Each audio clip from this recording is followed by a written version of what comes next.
অভিষেক ব্যানার্জি, তোলাবাজ ভাইপো মমতা ব্যানার্জির। আজকে যারা তৃণমূল, অতি বড় তৃণমূল যারা, তারাও এটা স্বীকার করছে যে তৃণমূল দলটা শেষ হয়ে গেছে, সেটা আলাদা ব্যাপারই। যে সরকার প্রশাসন গোটাটাই ভেঙে পড়েছে, তৃণমূলের আমলের যা ছিল, তৃণমূলের যে কাঠামোটা ভেঙে পড়েছে, সেই কাঠামোটাকে ভাঙার দায়িত্ব একা হাতে নাকি অভিষেক ব্যানার্জি নিয়েছে। এবং এটা বলেই সবাই দলটা ছেড়ে যত্রতত্র বিক্ষিপ্ত হয়ে গেছে, বিচ্ছিন্ন হয়ে গেছে, টুকরো টুকরো গ্যাং হয়ে গেছে। তো সেখানে বলবো যে প্রশাসনিক ব্যাপারে এখানে আমরা কিছু বলবো না। অভিষেক ব্যানার্জির নামে রেজিস্টার্ড 64খানা কেস আছে, মামলা চলছে, এবং সেই জন্য ইডি, সিবিআই, সিআইডি, রাজ্য পুলিশ, কেন্দ্রীয় বিভিন্ন সংস্থা, ওনারা দিনের পর দিন বারংবার অভিষেককে ডাকছেন, জেরা করছেন। একটা কেসে না, কয়েকটা কেসে না, কতগুলো কেসে। এবার বিভিন্ন রাজ্যে ওর নামে এফআইআর হচ্ছে বা অভিযোগ জমা পড়ছে। তার মানে ভাবুন, মানে একটা ছেলে যে এখনো 40-এর কোঠায় পা দেয়নি, সেই ছেলেটা গত 10 বছর বা 15 বছর আগে থেকে সেই ছেলেটা যে দুর্নীতির শিকড় বিভিন্ন প্রান্তে ছড়িয়ে দেওয়ার চেষ্টা করেছে এবং অনেকটা সক্ষম হয়েছে। ভাবুন, এত ছোট একটা বয়সে যার মাথায় এরকম কুবুদ্ধি আসতে পারে, তাহলে ওর পিসির মাথায় কি চলেছে এতগুলো বছর ধরে, এটা মানুষকেও ভাবতে হবে এবার।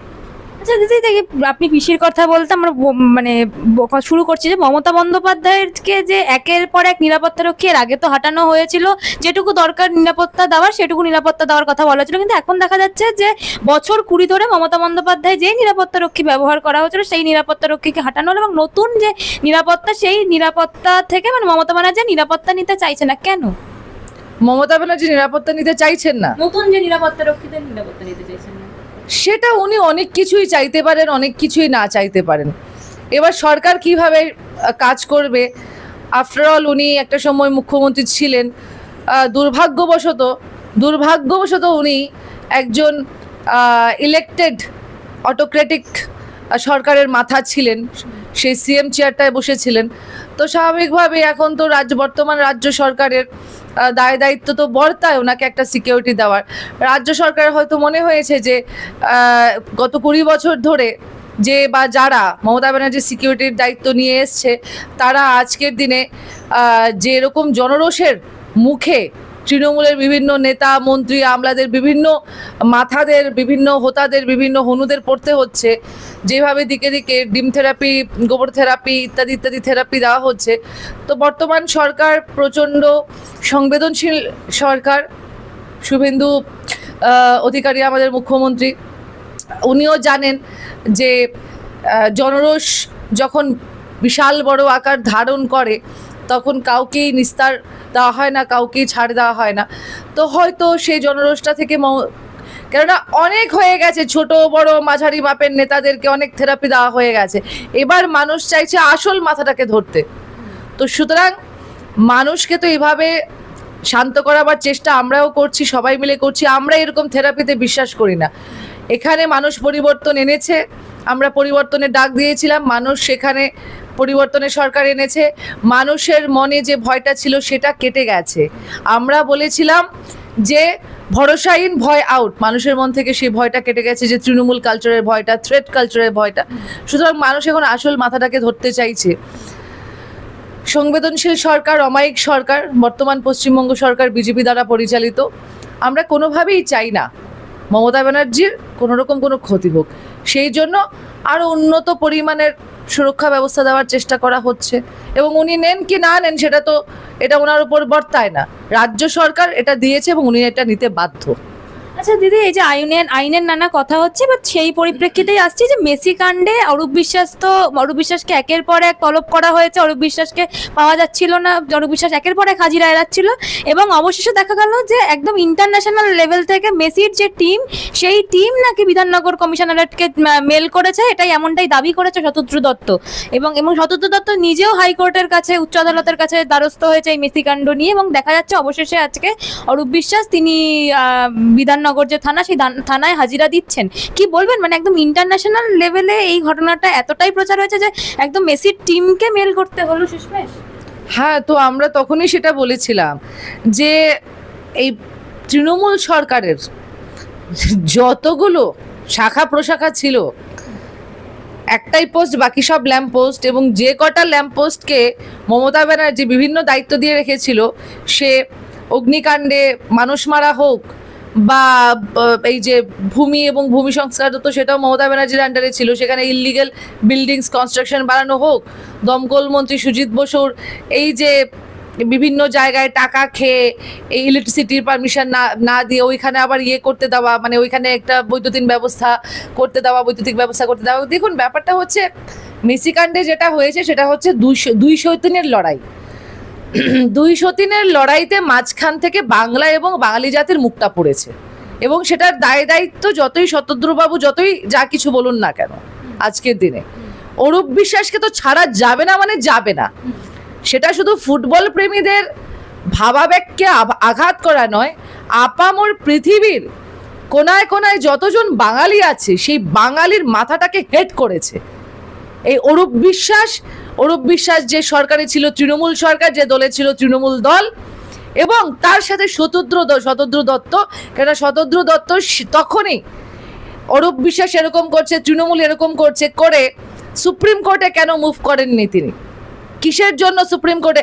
মানছি কলকাতায় আপনার সিকিউরিটি নেই, মানছি কলকাতায় আপনার প্রাণের ভয় আছে, আপনি সব কিছু নিয়ে আপনি দেন এই ঘটনাগুলো, এই যে নোংরা মানে বিচ্ছিরি একটা ঘটনা ঘটেছে, ওটার আগেই আপনি সুপ্রিম কোর্টে মুভ করে পিটিশন জমা দেননি কেন যে আমার উপর এরকম চাপ আসছে বা এরকম করার চেষ্টা করা হচ্ছে প্রশাসনের পক্ষ থেকে, একটা রাজ্যের প্রশাসনের পক্ষ থেকে? আপনি দেখতেন কি ব্যবস্থা নেওয়া হতো, মানুষ আপনার সাথে তখন থাকতো, আপামর ফুটবল প্রেমীরা আপনার সাথে থাকতো, গোটা বিশ্ব থেকে যেভাবে অভয়ার জন্য সাপোর্ট এসছে সেইভাবে গোটা বিশ্ব থেকে আপনার কাছে সাপোর্ট আসতো, এবং সবচেয়ে বড় কথা মেসির টিমও তখন আপনাকে সাপোর্ট দিত। আপনি তখন কেন করেননি? তো 203-এর লড়াইতে বাংলা এবং বাঙালি জাতির মুখ পুড়েছে। এই 203-এর একজনকেও ছাড়া হবে না, যে যতই রুদালি গাক। আচ্ছা, এই যে পালা বদলের পর যে মুখ্যমন্ত্রী শুভেন্দু অধিকারী প্রথমবার কেএমসিতে গেলেন, এবং সেখানে দেখা যাচ্ছে যে সেই প্রোগ্রামে দেবাশিস কুমার, ফিরহাদ হাকিম, কাজুরি বন্দ্যোপাধ্যায় তারাও উপস্থিত, এবং তারা বেশ হাসি মুখে উপস্থিত। তাহলে কি এবার মানে তারা বিজেপি পন্থী হতে চাইছেন হঠাৎ করে? বিজেপি পন্থী না, তেলের বাটিপন্থী। মানে ব্যাপারটা হচ্ছে যে এতগুলো বছর ধরে মমতা ব্যানার্জির মাথায় কাঁঠাল ভেঙে সেই রসটা খেয়েছে প্রত্যেকে, ইভেন মমতা ব্যানার্জির বাড়ির লোকেরাও খেয়েছে। বিজেপি তো কোনো মন্দিরের ঘন্টা না যে সেই ঢুং টাং করে বাজিয়ে চলে যাবেন, না, এটা একটা রেজিমেন্টেড পার্টি। এখানে বেলা 12টার পর 4 তারিখে যারা জার্সি বদল করেছে তাদের কোনো মূল্য নেই। এতগুলো বছর ধরে তৃণমূলের নৃশংস আক্রমণে যে শত শত বিজেপি কার্যকর্তা এবং যারা ভালোবেসে বিজেপিটা করেছেন, যারা বিজেপিকে মন থেকে সাপোর্ট দিয়েছেন, একটা ভোট হলেও দিয়েছেন, তাদেরকে যেভাবে খুন করা হয়েছে, যেরকমভাবে বাড়ি ছাড়া করা হয়েছে, পাড়া ছাড়া করা হয়েছে, রাজ্য ছাড়া করা হয়েছে, ওই সব নকল বিজেপিদের কোনো স্থান এই বিজেপিতে নেই।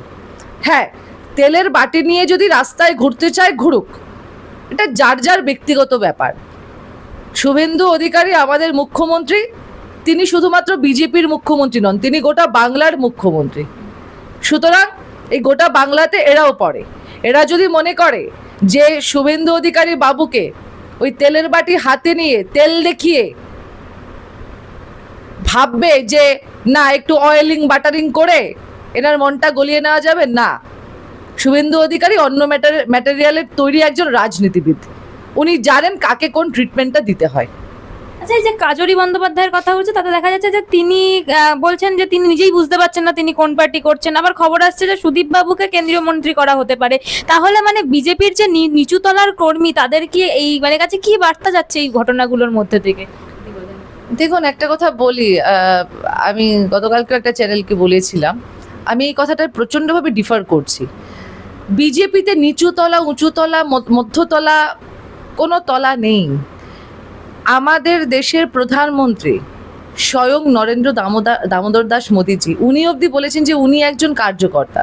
সুতরাং বিজেপিতে সবাই কার্যকর্তা। হ্যাঁ, কেউ কোনো একটা গুরুত্বপূর্ণ পদে আছে, সাংগঠনিক পদ বলুন বা যাই বলুন, ক্যাপ্টেন অফ দ্য শিপ হয়ে আছে, সেটা আলাদা ব্যাপার। এবার ব্যাপারটা হচ্ছে যে এনডিএতে যদি কেউ সামিল হতে চায় কোনো দল, এবং এনডিএর বাকি শরিকরা যদি বলেন, দেখুন আমরা বলছি বিজেপিতে তো কাউকে নেওয়া হচ্ছে না, এনডিএতে সামিল হওয়া যদি কেউ ইচ্ছে প্রকাশ করে এটা তাদের ব্যাপার। বিজেপি কি তার দরজাটা খুলে বলেছে, আহ্বান জানিয়েছে যে আয় খুকু আয়? বলেনি তো। সুতরাং এই দুটো জিনিস আলাদা। এই গোটা সিস্টেমটাকে এতদিন ধরে তৃণমূল মানুষকে ভুল বুঝিয়েছে। তৃণমূল যেভাবে এবং মমতা ব্যানার্জি স্বয়ং যেভাবে এই ঘাট ওই ঘাট করে বেরিয়েছেন, সেরকমভাবে মনে করছে যে বিজেপি দলটাও এরকমভাবে এই ঘাট ওই ঘাট করে বেরিয়ে, মানে যারা আসবে তাদেরকে অত সহজে নিয়ে নেবে। এবং তাও আবারও বলছি, 4 তারিখে 4ই মে বেলা 12টার পর, আপনি 4ই মে বেলা 12টার পর যদি তৃণমূল চলে আসতো, প্রত্যেকটা মানুষ জানে যে রক্তের হোলি খেলা হতো গোটা পশ্চিমবঙ্গ জুড়ে, কাটা মুন্ড পাওয়া যেত রাস্তায় রাস্তায়। এই জাহাঙ্গীর শাহজাহানদের মতো তৃণমূলের নটোরিয়াস, শওকত মোল্লাদের মতো নটোরিয়াস গুন্ডারা, ওরা কাটা মুন্ডু দিয়ে ফুটবল খেলতো আর পাশের ডিজে বাজতো লাউড স্পিকারে।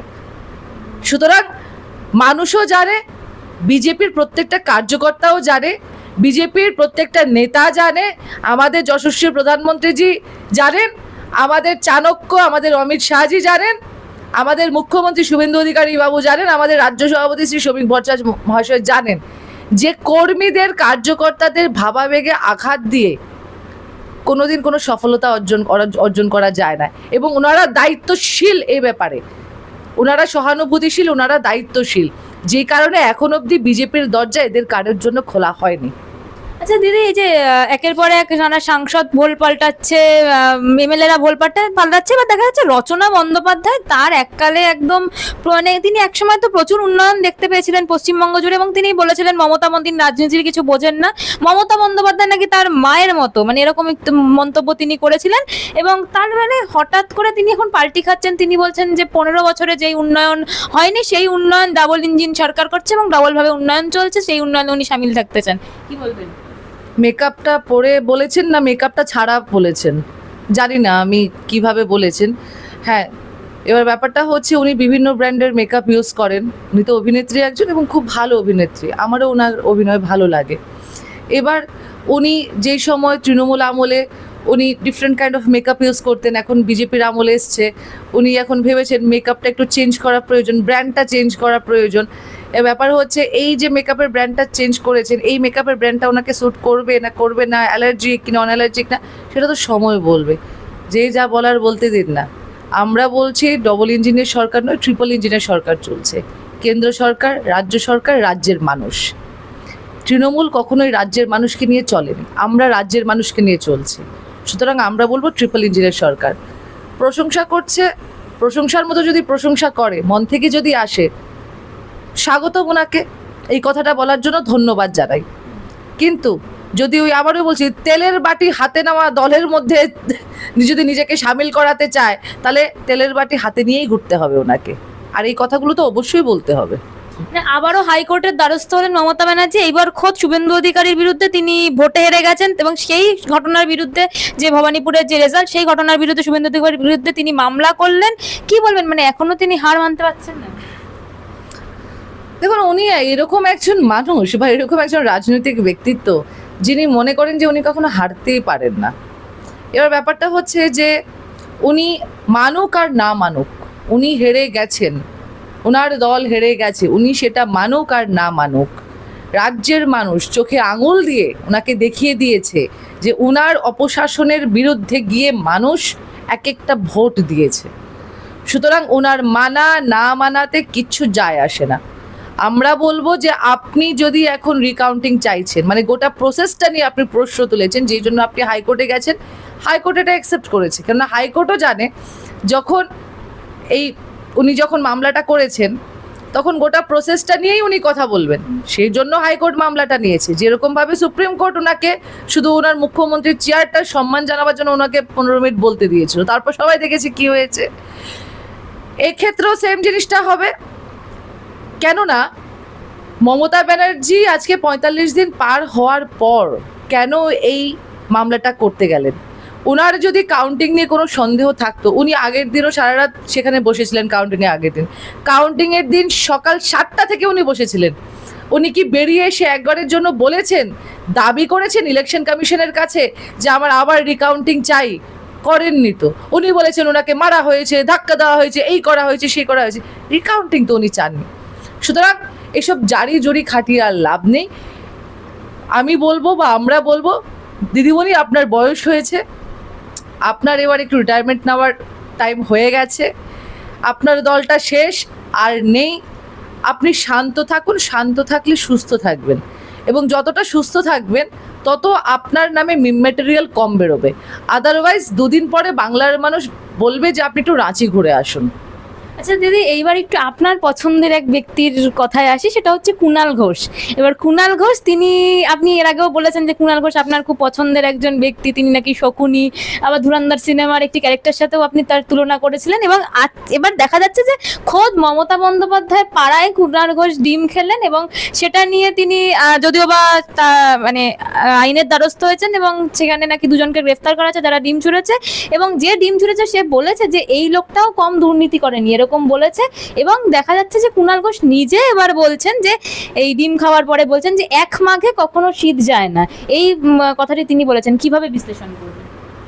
হ্যাঁ, তো উনি ঠিকই বলেছেন, 1 মাঘে কোনোদিনও শীত যায়নি, যাবেও না, আর কোনোদিন মানে এখনো যাচ্ছে না, কোনোদিন যাবেও না। উনি সেটা ঠিক বলেছেন, কিন্তু উনি এই কথাটা এখন না বলে গত 15 বছর ধরে যদি উনি ওনার দলের লোকেদের বলতেন, তাহলে আজকে তৃণমূলের এই যে চূর্ণ বিচূর্ণ অবস্থা হয়েছে শৈল্পিকভাবে, বাংলার মানুষ এবং বিজেপি মিলে এত সুন্দর করে তৃণমূলকে তাসের ঘরের মতো গড়িয়ে দিয়েছে, সেটা হয়তো আজকের দিনে হতো না।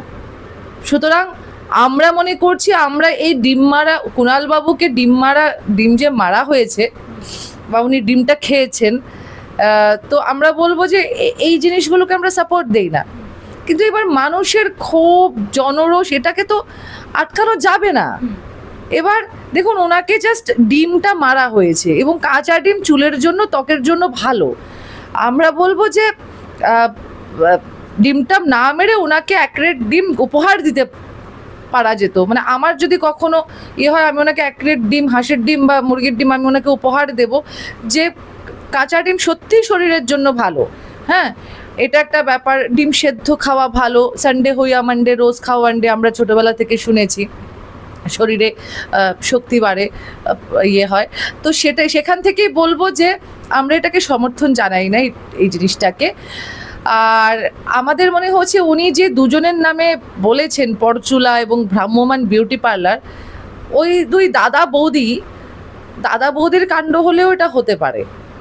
সুতরাং বিজেপির দিকে আঙুল তোলার আগে ওই দাদা বৌদির যা রাজনৈতিক অবস্থান, যেটা নিয়ে অলরেডি কুণাল ঘোষ বাবু প্রশ্ন তুলেছেন, তাদেরকেও একবার জিজ্ঞাসাবাদ করা হোক, বা তাদেরকেও একবার এই জিনিসটার আওতায় নিয়ে আসা হোক, কোশ্চেন মার্কের আন্ডারে নিয়ে আসা হোক। আর আমার মনে হয় যে এটা ভুলভাবে মানে ব্যক্ত করা হচ্ছে যে 1 মাঘে শীত যায় না। মনে হয় উনি এটা বিজেপিকে না, উনি ওনার দলের লোকেদেরকেই বলেছেন, যারা আজকে বিক্ষুব্ধ তৃণমূল বা বিদ্রোহী তৃণমূলে পরিণত হয়েছে। এবার কুণাল ঘোষ বাবু কোন লবিতে আছেন সেটা তো বুঝতে পারছি না। এবার ওরা বালিশ চাটা না মালিশ চাটা লবিতে আছে, সেটা কুণাল ঘোষ বাবু আগামী দিন বলবেন, দেখে নেবেন। এই জন্যই কুণাল ঘোষ বাবুকে এতটা ভালো লাগে। দিদি, দেখা যাচ্ছে যে অভিষেক বন্দ্যোপাধ্যায় সিনিয়রদের সম্মান দেয়নি, এমনটাই বলছেন বাবুন। তাহলে মানে দলের পরিণতির জন্য অভিষেক বন্দ্যোপাধ্যায়কেই দায়ী করছেন তিনি। মানে এবার খোদ ফ্যামিলির মধ্যেও একটা ঝামেলা। কৌরব বংশ এভাবেই শেষ হয়েছিল, হাতে ধরে একজন শকুনি কৌরব বংশটাকে শেষ করেছিলেন। হ্যাঁ, সুতরাং এটা কৌরব বংশের উপর, দেখুন যুগে যুগে এরকম একটা পরিবার আসে যারা মানে মহাভারতটাকে আমরা চোখের সামনে দেখতে পাই আমাদের জীবদ্দশায়। এই যুগে, যে কলিযুগ, এই কলিযুগে এই মহাভারতের কৌরব বংশটা হচ্ছে ব্যানার্জি পরিবার, মমতা ব্যানার্জির পরিবার। এবং শকুনি তো বলেই দিলাম কি, জামিল জামালি। তো এবার ব্যাপারটা হচ্ছে যে আমার ঘরের মানুষটা, আমার ভাই বোন যেই হোক, বৌদি, সেই যদি আমার বিরুদ্ধে যায় বা আমার পুত্রসম ভাইপোর বিরুদ্ধে যায়, তাহলে বুঝতে হবে যে সেই পরিবারটার সামাজিক কালচার বলুন, শিক্ষাগত কালচার বলুন, রাজনৈতিক কালচার বলুন, আপব্রিঙ্গিংয়ের কালচার বলুন, সেটা কতটুকু রিচ, সেটা বুঝতে হবে। রিচ মানে RICH। কেউ হয় হঠাৎ বড় লোক হয়ে যাওয়া, কেউ হয় যাদের কাছে একদম পূর্বপুরুষ আমল ধরে আছে। তো ব্যাপারটা হচ্ছে ফাঁকা কলসি বাজে বেশি। ব্যানার্জি পরিবার এরকমই, মমতা ব্যানার্জির পরিবার এরকমই একটি পরিবার, সব কিছু লুটে পুটে খেয়ে নেওয়ার চেষ্টা করেছে। এবার মমতা দেবীর ভাই বোনেরা, বৌদিরা, অরুণ বরুণ, কিরণমালারা কে কি বলছে না বলছে সর্বসমক্ষে এসে, সেটাতেই বোঝা যায় যে পরিবারের লোকেরাও আজকের দিনে মমতা ব্যানার্জি এবং অভিষেক ব্যানার্জির সাথে নেই। ওরাও পাল্লা ঝাড়তে চাইছে, ওরাও চাইছে না এই দুর্নীতিগ্রস্ত দুটি নামের সাথে নিজেদের নামকে জোড়াতে। একদম শেষ একটা প্রশ্ন আছে, সেটা হচ্ছে ফলতার যে পুষ্পা জাহাঙ্গীর খান, সে একসময় গ্রেফতার হয়েছেন এবং তারই মুক্তির দাবিতে দেখা গেল ঝাঁকে ঝাঁকে এলেন সবাই এবং বিক্ষোভ করার চেষ্টা করলেন এবং সেখানে কেন্দ্রীয় বাহিনী এমন ডান্ডার বাড়ি দিলেন যে তারা মানে একদম ডান্ডার বাড়ি খেয়ে পুকুরে ঝাঁপ দিলেন। মানে কিভাবে দেখছেন এই পুরো বিষয়টাকে? সুইমিং কম্পিটিশন, জেলাস্তরীয় সাঁতার কম্পিটিশন আরও হোক, আমরা চাইছি এরকম সাঁতার কম্পিটিশন আরও হোক, এবং সেটার কোচ আমাদের পুলিশ এবং আধা সামরিক বাহিনী আছে, ওনারাই সেই কোচিং সিস্টেমটা প্রদান করুন। দেখুন, এখানে একটা জিনিস আছে, আমরা সেটাকে পুষ্পা বলে খুব হালকাভাবে নিয়ে নিচ্ছি। এই যে বলেছে পুষ্পা ঝুঁকেগা নেই, এই যে জাহাঙ্গীর, ফলতায় আপনার 64% মতো, 64 মতো আছে হিন্দু পপুলেশন, আর 31 মতো আছে আপনার মুসলিম পপুলেশন, এবং 0.18 বা এরকম আছে আদার কমিউনিটিস, আদার ধর্মের আছে। এবার সেখানে গিয়ে এই ভাইপো বলেছে যে রাস্তায় আস্তে আস্তে জাহাঙ্গীর নাকি বলছিল যে এখানে একটা বৈদ্যুতিন চুল্লি নেই, বলেছে যে 4 তারিখ তৃণমূল জেতার পর এই ফলতাকে, এই ভাইপো অভিষেক, ও নাকি একটা বৈদ্যুতিন চুল্লি উপহার দেবে, যে 4 তারিখ বেলা 12টার পর অনেকের নাকি হার্ট অ্যাটাক হবে, সৎকার করতে হবে।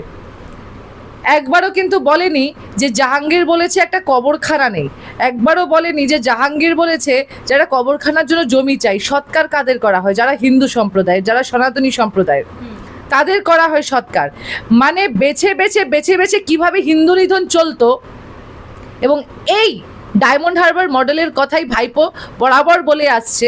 এবং আমি শুধু একটা মাত্র বিধানসভার কথা বলছি, সেটা হচ্ছে ফলতায় গিয়ে ভাইপো যে কথাটা বলেছে, সেটার গুরুত্ব, সেটার গভীরতা আমরা এখন অবধি বুঝতে পারিনি। আমরা ডিজে ফিজে নিয়ে বসে আছি, এবং এই ডায়মন্ড হারবার মডেল তৃণমূল জিতে গেলে রাজ্যের কোনায় কোনায় হতো হিন্দু নিধন, সনাতনী নিধন, বেছে বেছে ঘর থেকে মা বোনেদের তুলে নিয়ে গিয়ে ধর্ষণ করা, এগুলো হতো। বাড়ির ছেলেদের, বাড়ির পুরুষদের, আবারও বলছি, মুন্ডু কেটে সেই মুন্ডু দিয়ে ফুটবল খেলা হতো। কিভাবে জায়গায় জায়গায় তৃণমূলের পার্টি অফিস থেকে শুরু করে জায়গায় জায়গায় কিভাবে সাদা থান, তারপরে এই অদিতি মুন্সির অফিস থেকে দা, এগুলো উদ্ধার করা হচ্ছে, বাঁশ উদ্ধার করা হচ্ছে। এই যে সন্ত্রাসের সৃষ্টি করেছে অভিষেক ব্যানার্জি এবং মমতা ব্যানার্জির প্রশাসন, এইটা কি ভয়ানক আকার ধারণ করতো, কি জেনোসাইড হতো, সেটা যদি তৃণমূল না হারতো, যদি তৃণমূল জিতে যেত, তাহলে এটা গোটা পৃথিবীর মানুষ দেখতো আজকের দিনে। ভাগ্য করে বিজেপি জিতে গেছে, ঈশ্বরের অশেষ কৃপা, মানুষের ভালোবাসায় বিজেপি জিতেছে, সেই জন্য পশ্চিমবঙ্গ, বাংলা, বাঙালি জাতি বেঁচে গেছে। অসংখ্য ধন্যবাদ দিদি আপনাকে। আজকে আমাদের সাথে ছিলেন সন্দীপা চক্রবর্তী, দিদির যে মূল্যবান বক্তব্য আপনারা শুনলেন। অসংখ্য ধন্যবাদ দিদি আবারও আপনাকে, আশা করছি আবারও আমাদের চ্যানেলে আপনাকে পাবো। এবার আপনাদের যদি এই ভিডিওটি ভালো লেগে থাকে, অবশ্যই আপনারা লাইক, শেয়ার অ্যান্ড সাবস্ক্রাইব করবেন এবং আপনাদের যে মূল্যবান বক্তব্য তা কমেন্ট সেকশনে জানাবেন। আপনারা দেখতে থাকুন, শুনতে থাকুন পলিটিক্যাল ডেইলি। আমি ছিলাম এশনা কুণ্ডু, অসংখ্য ধন্যবাদ।